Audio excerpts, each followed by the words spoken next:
Hello, welcome to the LaRouchePAC mailbag. I'm Ed Hamler. I'm sitting here with basement team member Peter Martinson. Hello, Ed. And LaRouchePAC recently conducted a national strategic policy discussion November the 19th. And one of the things that we want to do on a more consistent basis is continue the discussion of strategic policy, which we started in that discussion on the 19th. Now, first of all, there were a number of questions that we did not get to address there. There's more questions piling up, so we'll take this forum today to address some of these questions now and in the future.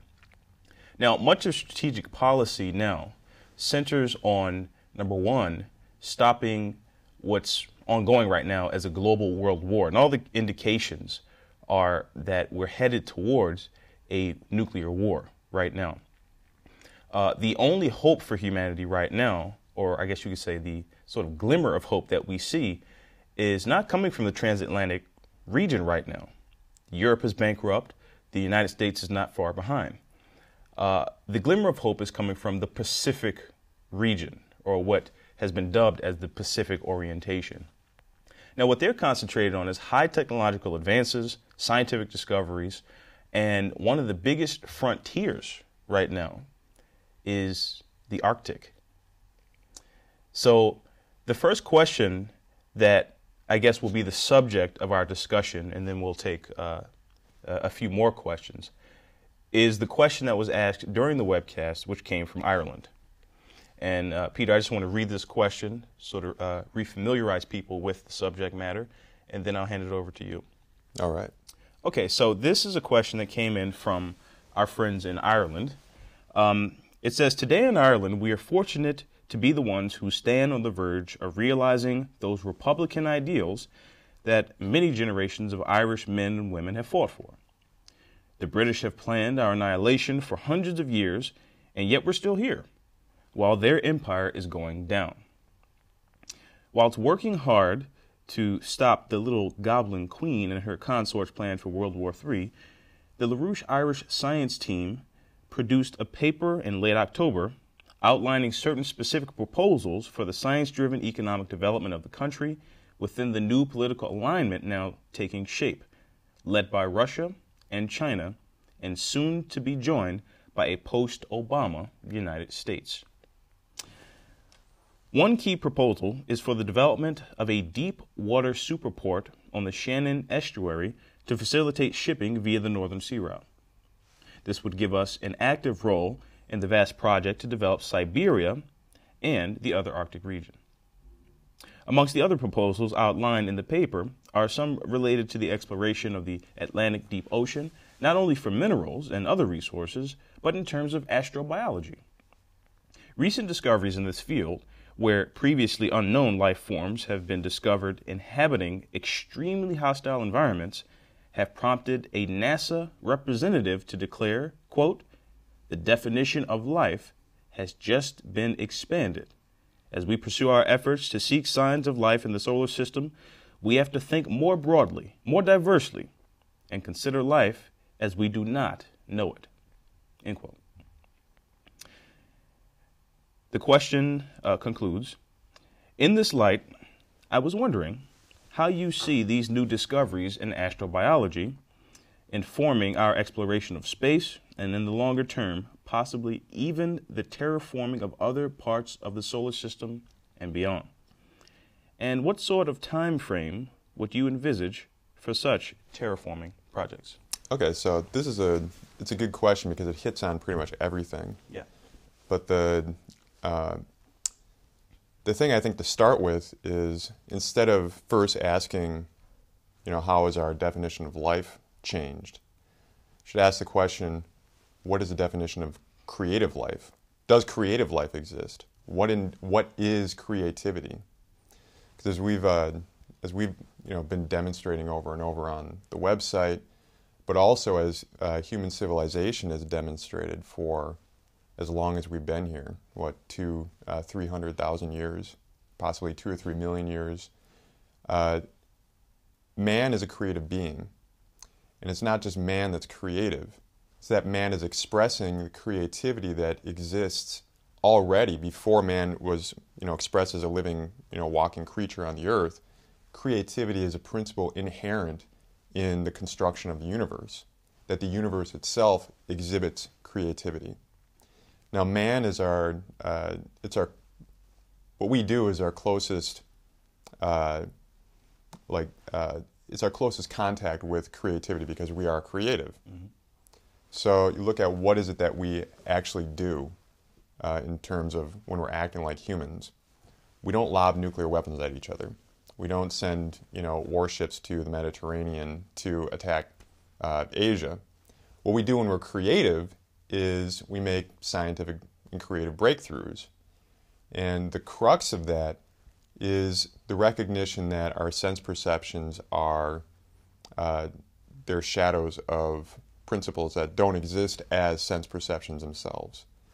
So just if you look at any great discovery, the exemplar of this is Kepler's discovery of universal gravitation. Man makes discoveries by taking sense perceptions, exhausting each individual sense perception, and then looking at where the representation in each sense perception is different. Because you find that when you're looking at some phenomenon in one band of radiation, you miss a whole lot of what's happening, which you then see if you look at it in a different band of radiation. Mm-hmm. Kepler used simple visual space and then auditory space. You see that both of these domains are, they both represent physical reality differently, but they're representing the same physical reality. So the question that's posed to the mind is, what is that physical reality such that it expresses itself differently in different sense perceptions? Mm-hmm. So man has the ability to discover what that deeper principle is, that unsensed principle, and then man can learn how to act on that principle by acting on things that appear to be sense perceptions. This is called by Riemann the principle of the crucial experiment. Can you design an experiment to demonstrate that you've developed a power in the universe by discovering a principle? Can you act on the principle by designing an experimental apparatus or experimental context? So what man does in order to, our survival is based on this. Mm-hmm. The development of human life is based on the development of our powers over the universe like this. It's represented as economic growth and productivity. It's not how much money you're making, but it's how much you're increasing your power density, your density of increasing discoveries is economics. But man,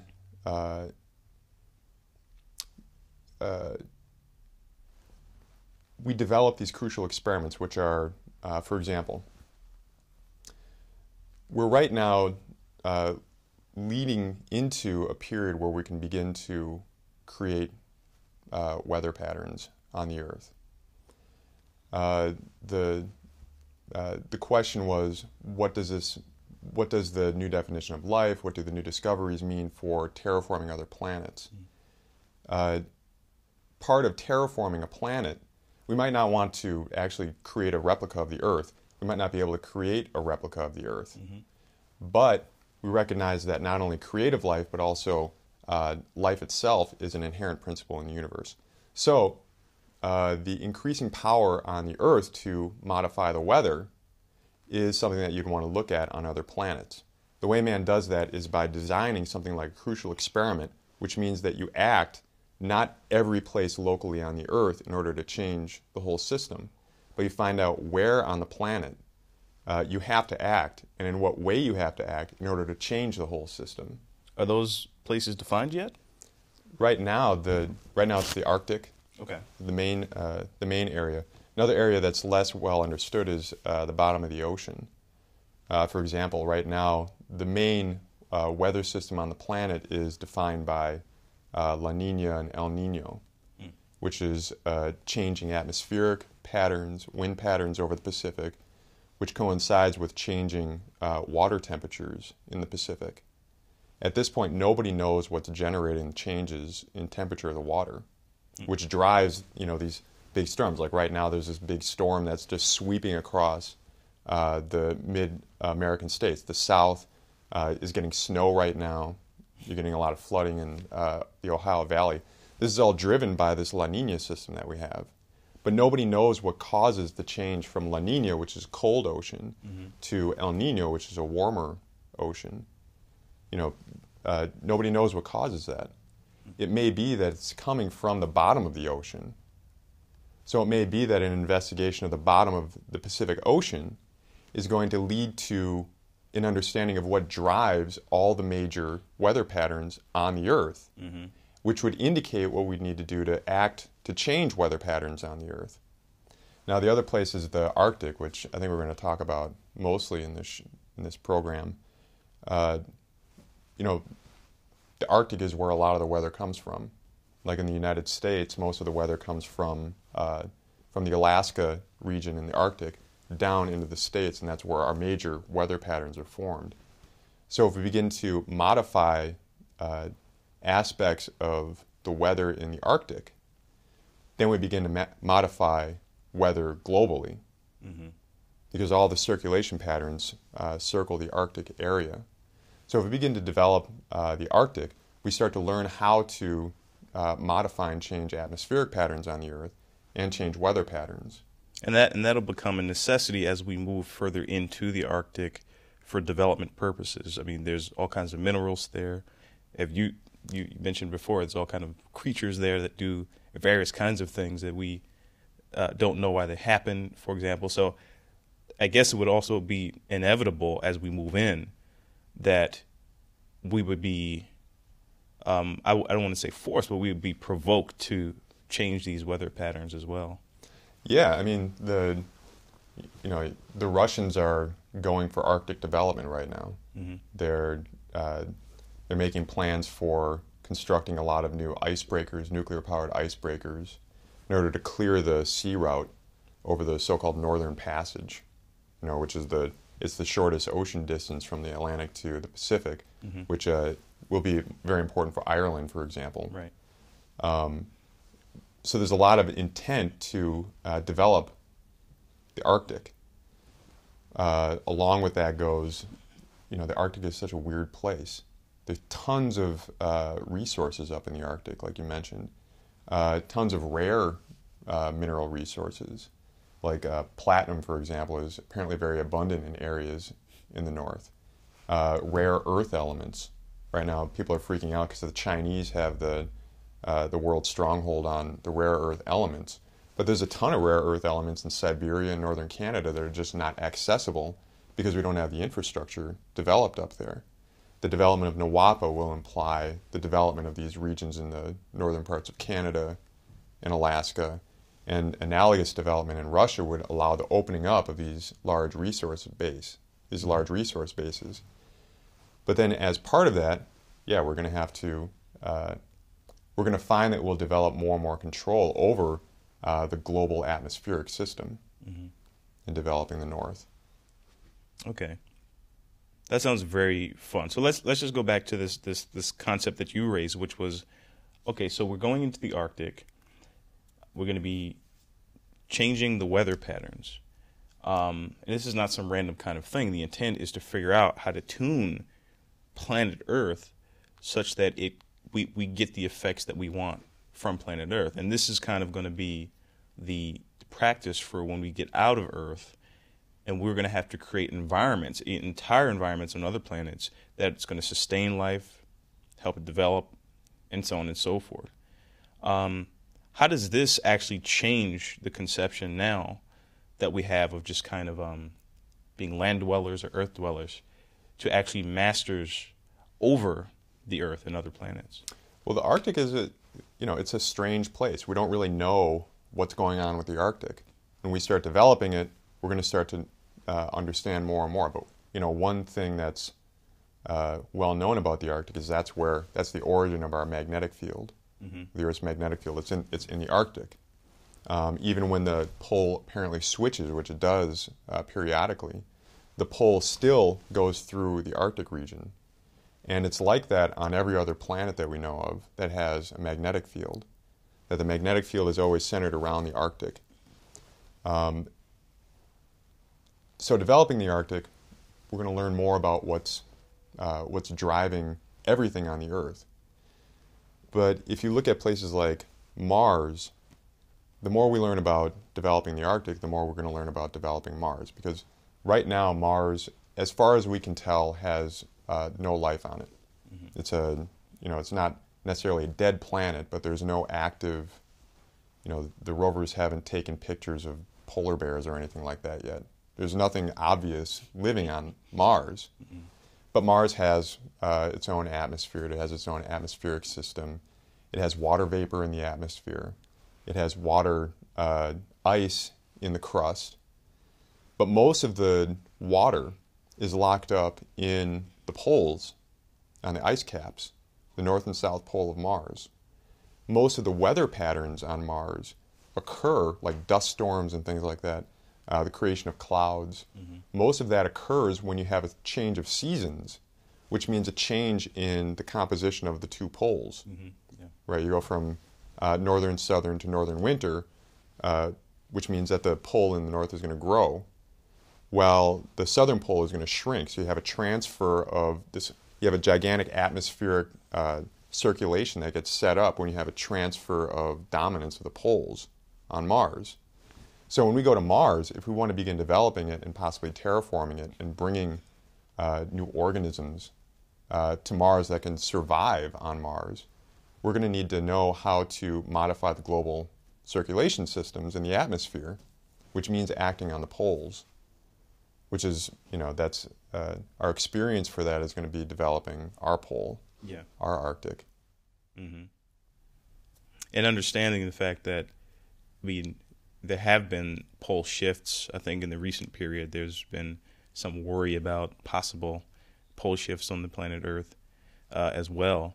There's also something that comes up, not in the Arctic necessarily, but in the deep sea region where you have, I think you were saying recently that some of the earliest organisms we know of were practically little magnets. Mm-hmm. Actually, in the sort of earliest creatures we know of that were able to survive on the planet were magnets. Could you say something about that? Most of the life on the Earth has existed as these single-celled bacteria-like organisms, but before multi-celled organisms started to come on the scene on the Earth, it was apparent that these single-celled organisms they started making their own magnets. They're called magnetosomes.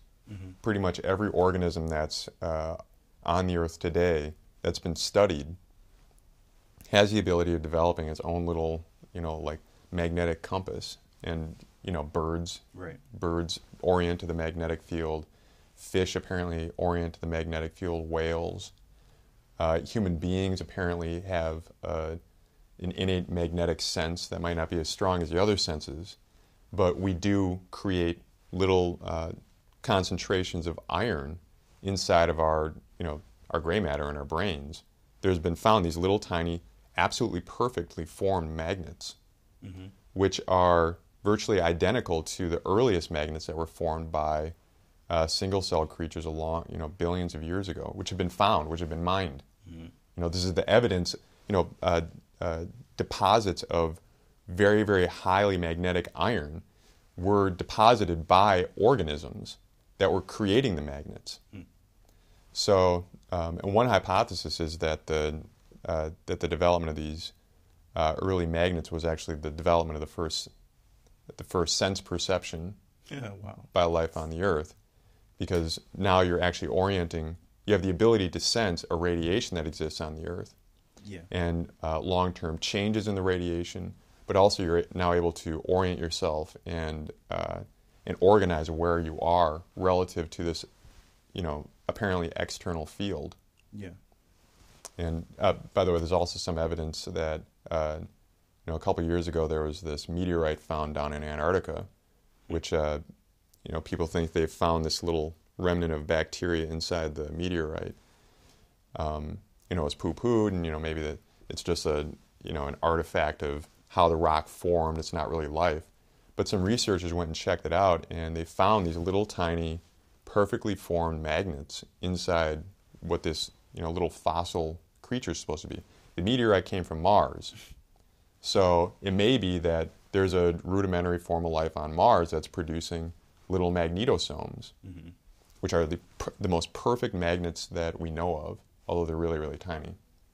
Now, this gets to something that Linda LaRouche has sort of been making very clear in the recent period about, and also biogeochemist Vladimir Vernadsky, about how we actually live in a cosmic universe. And it seems from what you're saying and answering the question on the Arctic, is that going into the Arctic, the implications are not only understanding more about the fact that we do exist in a cosmic universe, but actually being able to control it, I guess. To control, I mean, it's not something. It's not a kinetic process. It's not pressing buttons or doing something like that. But it's, as you were saying, understanding the magnetic sense, understanding these kind of radiative principles, gets us into a completely different domain of knowledge and therefore policy shaping. Yeah. So it's very exciting. The Arctic is the cockpit of the Earth. This is, if you want to get in the driver's seat of our planet, it's in the Arctic. Look, there's a reason why the aurora is up in the north. You also have aurora in the south. The Arctic is easier for us to access right now. The aurora is cosmic material which is being sucked into our magnetic field in the north. The north is like that's where the Earth intersects the cosmos. Yes. So if you want to drive the Earth, you drive it from the Arctic, because that's where you have the direct connection with what's happening in the rest of the cosmos. That's the intersection point. So I think what this represents is the potential of developing the Arctic. Right now we're at this kind of funny crossroads that we come to periodically in history, where either all of human civilization could fall apart and go into the dustbin of history, or we could actually reach out and become the creative gardeners of the whole solar system and potentially the whole galaxy, because of the potential of developing the Arctic and then developing space. So what this represents is that we live in a universe that's creative, and it's in resonance with what human beings do. Human beings, as creative beings, have the potential to develop the whole solar system and the rest of the galaxy to make it better and better, which is, that's the mission of man, and it's also the creative mission of the whole universe. So the development of the Arctic represents the future, right? It's a future orientation, and it implies the evolution in an anti-entropic direction of the whole solar system, at the very least, and possibly the galaxy. It may be that in developing the solar system, once we go to more planets, then we can start to get a sense of what's unique about the Earth, but also what's invariant among the other planets, which may give us an idea of what from the galaxy is acting directly on our solar system, which would give us an idea of where do we act in the galaxy in order to change things in the whole galaxy, and thus change what's happening on the planets in the solar system. It may be that it may be that terraforming another planet means acting on the whole galaxy, for example. Yes. So we're not talking about a small fry project. Yeah, it's not just spreading, spores on another planet, but you have to act as if what we're dealing with in the universe is a universe that's a Vernadskian universe. It's not an abiotic universe with a bunch of chemical reactions happening, but man shapes phase spaces in order to create new systems. But it takes the discovery of the new principles in the universe that we didn't know exist before in order to then shape the phase spaces. So in order to shape a phase space on Mars, in order to be resonant to vigorous life, it may be that we need to shape a phase space in the whole galaxy in order to be conducive to that. Because it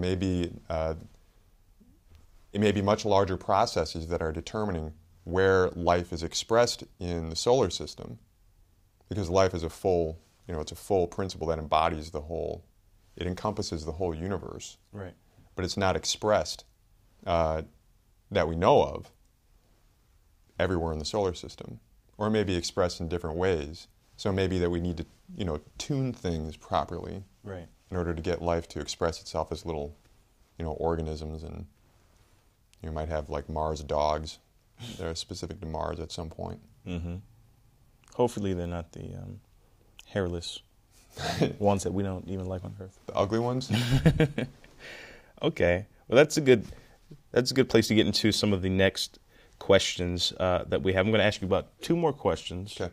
And then we'll call it a day. And just so our viewers know, you can send your questions to info.larouchepac@gmail.com.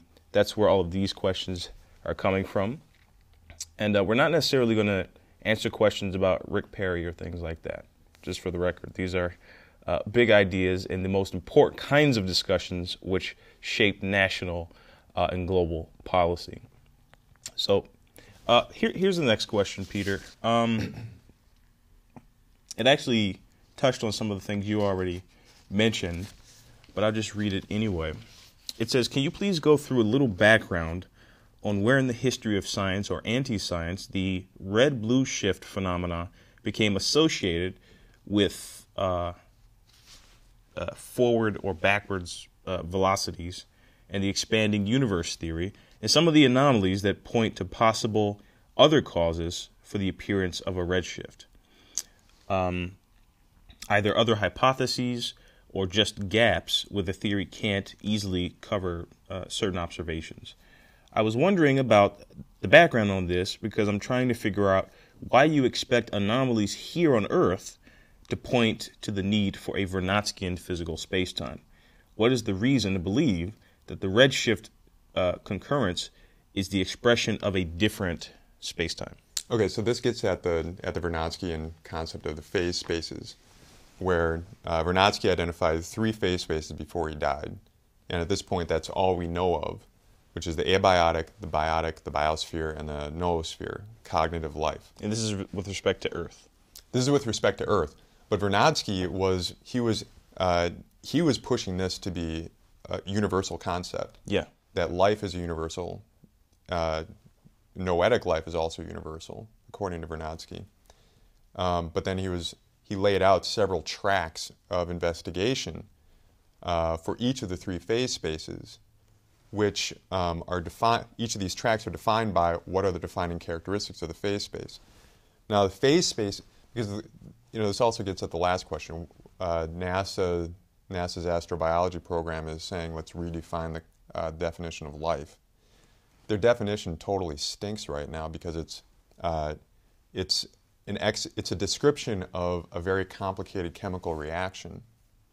Vernadsky's idea was that yes, there are chemical reactions that occur within living organisms, but those chemical reactions are not describable in terms of abiotic chemical reactions. There's a different chemistry inside of organisms. It's not just that you have different compounds that are, you have long chains of hydrocarbons. It's not just that you have atoms of elements organizing themselves in a different way inside of an organism than you would usually find in a rock. Mm-hmm. But it's that the chemistry exists in a different space-time. It's a different chemistry. You may not have typical atomic characteristics in life. And he laid out a bunch of examples of this. Prime example was the handedness. Mm-hmm. That inside of living organisms, you have a preference for certain molecules which have certain chemicals which have the ability to rotate the plane of polarization either one way or another way. Organisms will prefer that form of the chemical which rotates it primarily to the left. It'll like disregard the chemical that, even though it's the same chemistry, has the same chemical weight, everything is the same about it. The organism will discard the substance that will rotate it to the right and only take in that which will turn it to the left. Right. Life is predominantly left-handed. Mm-hmm. Another aspect is he recognized and called for more study on the fact that each type of organism, each species of organism, has not only its own characteristic chemical makeup, but that each element, if you would isolate any one element from a given organism, it'll have a different atomic weight than that element as you find in crystals, in abiotic chemistry. So organisms change the atomic weight of an element as the element passes through them. So you take some abiotic element that's necessary for the existence of a bacteria.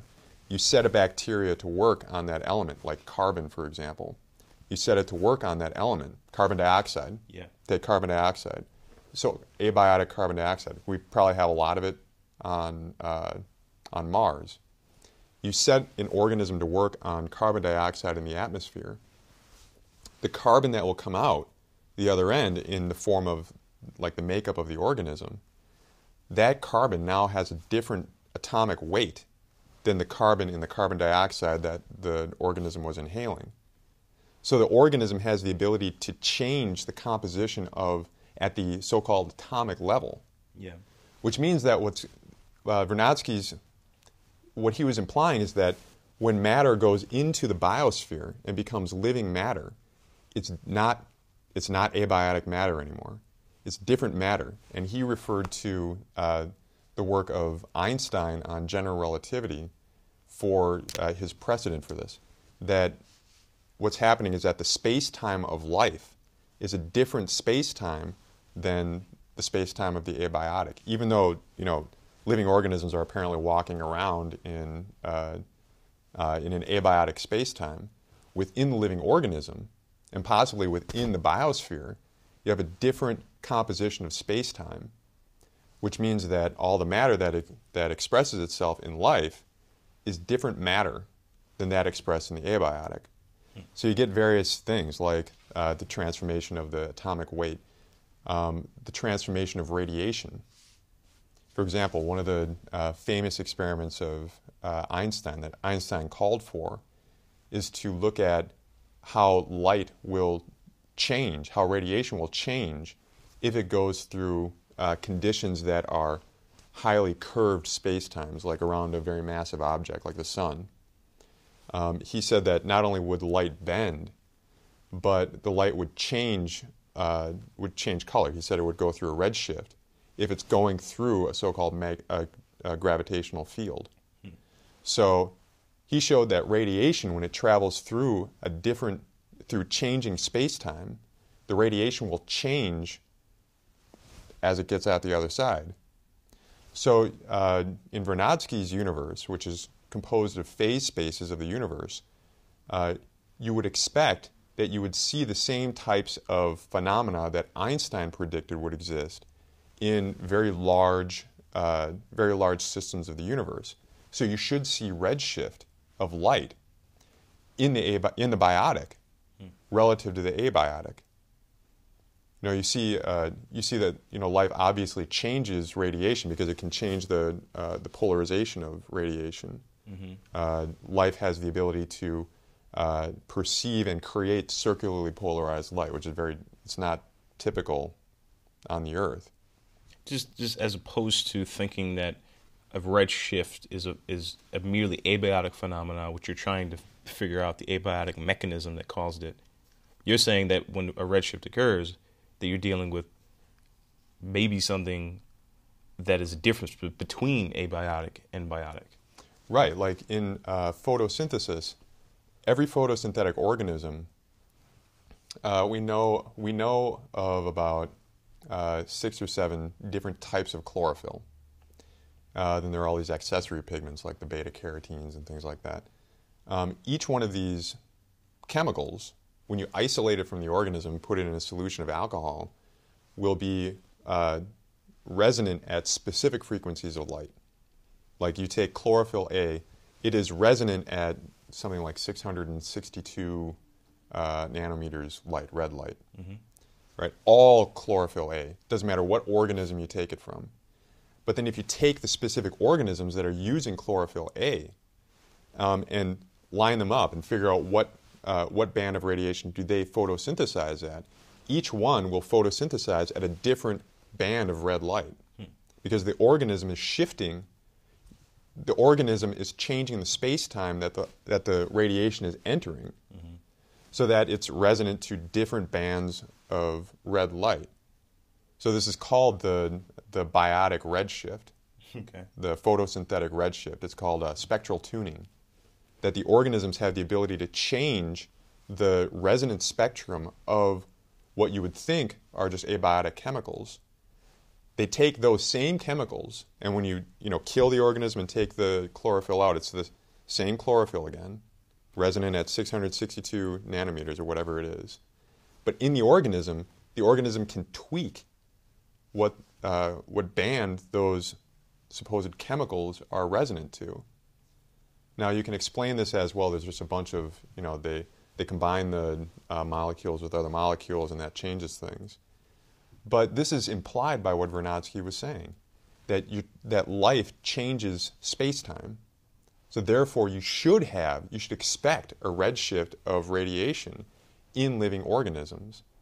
And one of the important experiments is to do this redshift experiment with all organisms to see what are the invariant characteristics. Okay. Well, so anyhow, the point is that when you're looking at other galaxies and seeing a redshift, that they are moving fast away from you, quickly away from you, and that's causing the redshift. It's not only the most boring explanation. It's just the most boring explanation that things are just moving away, and that's it. There are all these anomalies with that idea too. Like there's like the concept of quantized redshift, that there are redshifts that are more dominant depending on the survey you do of the galaxies. There are more dominant redshifts that we see, but it's just such a boring idea. So it's probably not true. What you're seeing in these redshifted galaxies is potentially new phase spaces that exist for us to determine what the characteristics of the phase spaces are, because it's reflected in the type of radiation that you get here on the Earth. So you possibly have different space-times and possibly different time in the different galaxies. Okay. We shouldn't assume things are working the same in another galaxy as they are in our laboratory on Earth. That's true. And that's recently been raised about the non-constancy of the fine structure constant. Yeah, exactly. Which we'll get into in another occasion. But the final question I have for you comes from France. And it reads, last October, Russian ambassador to NATO, Dmitry Rogozin, son of a distinguished Soviet military historian, put out a proposal for strategic defense of Earth, seemingly in the spirit of Lyndon LaRouche's late 70s and 80s SDI project, but with dual use of protecting the Earth against asteroids from certain types of threats. My question is this. Number one, do you know more about the system implied, what the science is of it? And second, isn't it amazing that modern society never discussed this issue before, whereas without further warning, an asteroid could blow out mankind in a single shot at any time? This question is obviously very important right now, strategically. But I want to see what you have to say about it. Well, yeah, obviously, and I think we addressed some of this in the webcast too. Obviously, the strategic defense of the Earth is a revival of LaRouche's Strategic Defense Initiative. And it's funny because back then LaRouche proposed it to the Russians, and the Russians were being run by a virtual British agent, Andropov and then Gorbachev, who said, no, we're not going to go with it. And then they fulfilled LaRouche's forecast that that USSR would collapse in about 5 years or so, which it did. But it's ironic that now the Russians are proposing that to the United States in the condition that we're in right now, where we've got this psychotic president who's a British agent, who is about to launch a thermonuclear war on the Middle East aimed at Russia and China. So now Russia is under immediate threat for a nuclear strike by the United States, and they proposed this as a program for cooperation. Mm-hmm. But it's great that they took it and then extended it to a strategic defense. You know, the Strategic Defense Initiative was a defense of the Earth. Yeah. You know, because thermonuclear war is really going to screw things up here. But they extended it to, defending against things like near-Earth asteroids and potentially other things. Because there was another program we were looking at a while back called IGMAS, which was also proposed by the Russians. I forget what the acronym stands for. But that was a program to essentially put together all of the satellites that are manned by all the countries of the planet, and then create essentially a unified network among all these satellites to look at things like weather patterns, to be able to forecast severe weather, to look at possible earthquake precursors, and other things that portend, natural disasters on the Earth. It was designed to be an international cooperation project to develop a real shield against natural disasters. That fell apart. We don't really know what the status of that is. But it looks like this SDE is a revival of that kind of idea, but with a strategic intent. Mm-hmm. Because we're not just going to defend the Earth against asteroids. Right? What this whole thing means is putting instrumentation into space on the Earth, putting instrumentation on the Moon, mm-hmm. in order to be able to detect what are the radiations and things flying around in space that we don't yet see that affect our future immediately. We need to have more instrumentation. Right now, we have, people freak out about the, so-called space junk that we have in orbit. The International Space Station almost got hit by a satellite a couple of days ago. But in reality, we don't have enough in space. We don't have enough instrumentation in space. We see, every once in a while a report comes out about a new asteroid that's going to come close to the Earth, about a month before it's supposed to come that close, right, because we just found it. Yeah. Instead of having an actual very well-funded survey to find all these asteroids, mm-hmm. so that we can, nip these things in the bud and change their course or do whatever we have to do, or harness them and start mining them. This is what Mr. LaRouche called Operation Kepler. Right. That we need a growing array of sense perception instruments in space, not just in orbit around the Earth, but in orbit around the Sun and in orbit around the other planets. Because we, human beings, survive on developing our array of sense perceptions. But from the standpoint that those sense perceptions are each in themselves missing most of the universe. Right. We need to put together an array of different sense perception capabilities in order to see what's being missed by each one, in order to deduce what are the principles that are really affecting human life, mm-hmm. and what are the principles that we can harness. Right? We need a Kepler system in our solar system, because we need the sense perceptions, but we only depend on the sense perceptions insofar as we find the paradoxes inherent in them. Right. If you don't have the sense perceptions, you're not going to find any paradoxes, mm-hmm. and you're not going to be able to defend yourself against things that are changing in the solar system. Right. For example, one of the most dangerous things right now we can't even see: coronal mass ejections.